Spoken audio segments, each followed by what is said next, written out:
All right, guys, if you know me, you know I love a movie that is based on a true story. Let's get into it. My name is Brandon Keith Avery, and this is just my opinion. Hey, what's going on, everyone? Thank you so much for tuning in to my opinion/review for Richard Jewell. I really do appreciate it. And if this is your first time finding me and you want more movie reviews, trailer reactions, me responding to entertainment news or doing television recaps, please right now click on that subscribe button and also the bell so you'll be notified when I make uploads and you will be on your way. Richard Jewell is a film that immediately caught my attention. As soon as I saw the trailer, I was like, wow, I know this is going to be good. I know it's going to be entertaining. This looks like a fun-filled ride. And when I found out that it was based on a true story, I was like, oh yes, let's do this.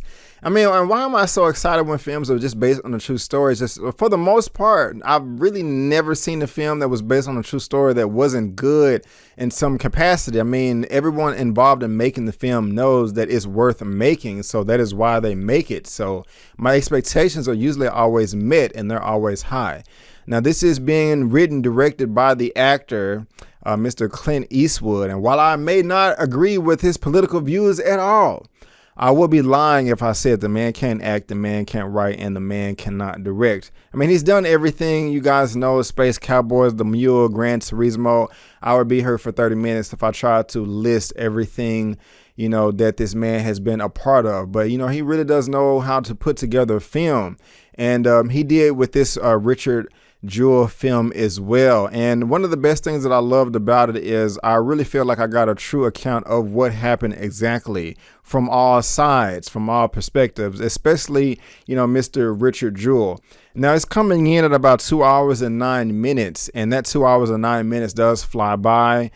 It doesn't drag at all. Every moment is entertaining. Every moment is engaging, and your emotions are all over the place when you watch this movie. There's times where you're happy. There's times where you're sad. There's times to where you're frustrated, and there's times to where you're angry and just kind of like gasping with air. But don't let that turn you off from seeing the film, because while it is all those things, the most thing that it is funny in a serious way. I mean, that also has to do with all the performances from the entire cast, which I'll just talk about in a second. But, you know, I went to go see this with my mom. I took her to the screening, and, you know, we were giggling our asses off, you know, throughout a number of portions in this film, you know, with this still being serious, because, you know, this is based on a true story about a very serious situation. You know, we have a bomber that is trying to hurt people. So you kind of saying to yourself, okay, Brandon, you know, if that's the case, if that's the source material, how can you say that this movie is funny?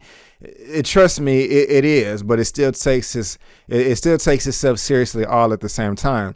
And that's extremely hard to do. So only a few writers and directors are able to do that. So that's just a testament of how great, you know, Mr. Clint Eastwood is behind the camera.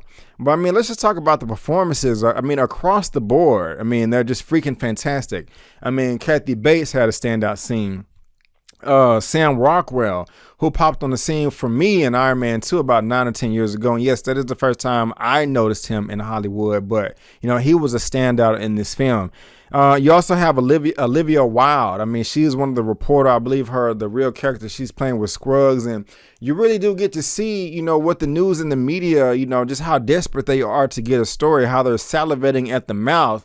And, you know, when she had a moment of triumph in this film to where she felt like she was winning the day, Carpe Diem, seizing the day. I mean, she was just like, oh, yes, oh, I got the story out. And I'm just like, God dang, woman, calm down. You know, like, I understand where you're coming from. But, you know, I just thought the performance was great.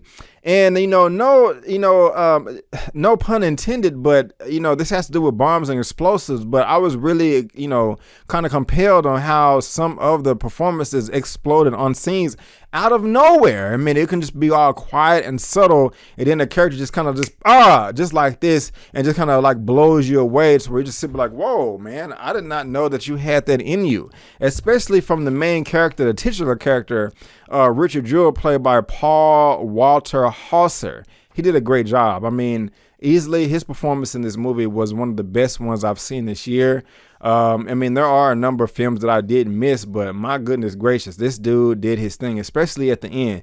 If you know his work, he was in I, Tonya, Black Klansman, and Late Night. I actually own Black Klansman on Blu-ray. I've seen I, Tonya, and I do remember Late Night with Miss Mindy Kaling. And honestly, guys, I don't remember him in any of those movies, but I will remember him in this. And I don't mean to sound insensitive at all. But was the real Richard Jewell, did he have some type of condition? If I tried to look it up, but I couldn't know. I don't know if that was just a performance, but I mean, it was great, anyway. But I mean, I'm already dived so deep into this film. I didn't even tell you what it was about exactly.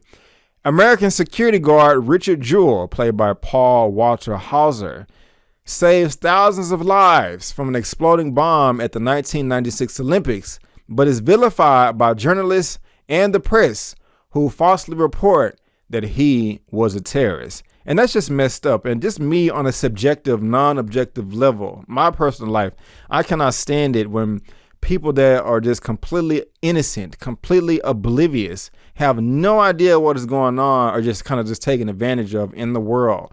And, that is kind of the main story in this film right here. How he's being taken advantage of by the media. He's being taken advantage of by the U.S. government, more specifically the FBI. And just some of the stuff they was doing in this movie is just so disgusting. I mean, it's just like, you are a true monster, and they actually spoke on that in the film, because unfortunately, guys, I mean, I don't want to judge anybody, but everybody is raised different. Everybody is cut from a different cloth. We are all products of our environment. But what is so scary is law enforcement is a job, okay? No one is born into law enforcement. It is a job that you can join or quit at any time in your life, whether you work hard or not. And there's thousands and millions of jobs out in this world.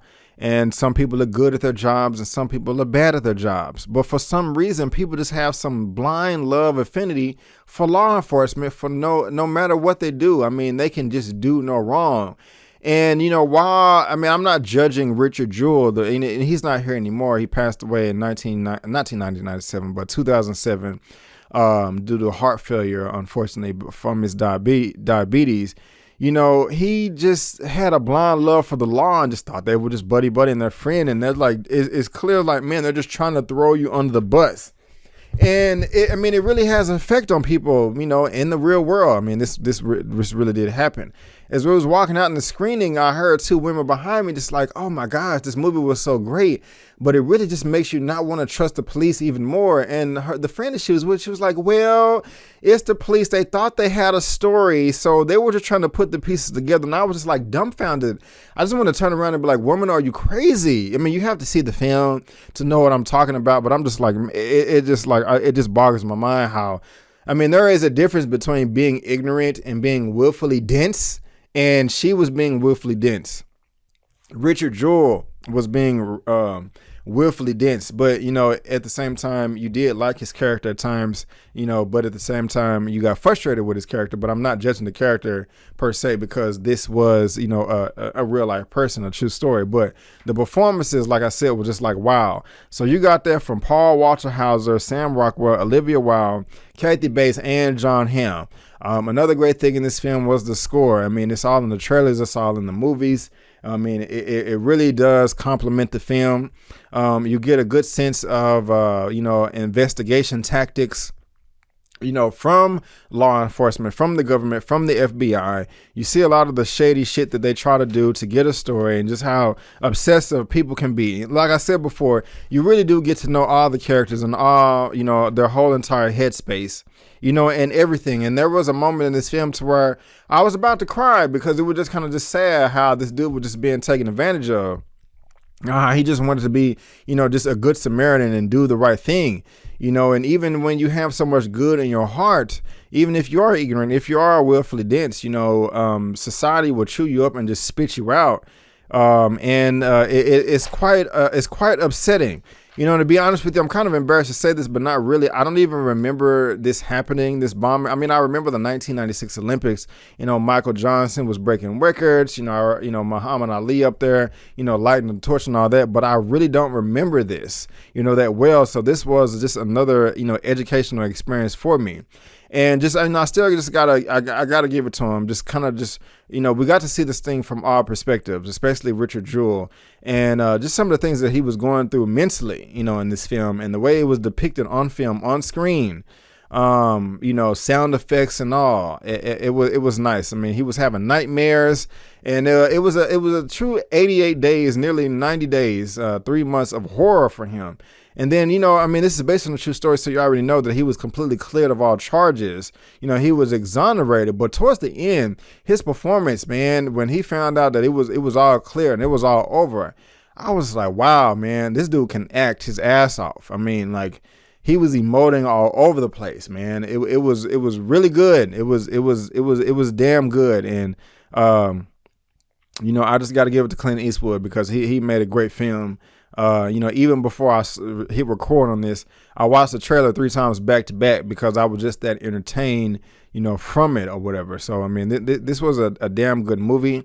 I do recommend it if it was already on your radar, because there's really nothing to complain about.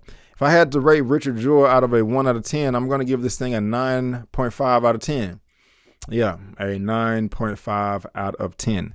But guys, if that is just my opinion, I want to thank you so much for tuning in. If you liked the video, please go ahead and give me the thumbs up.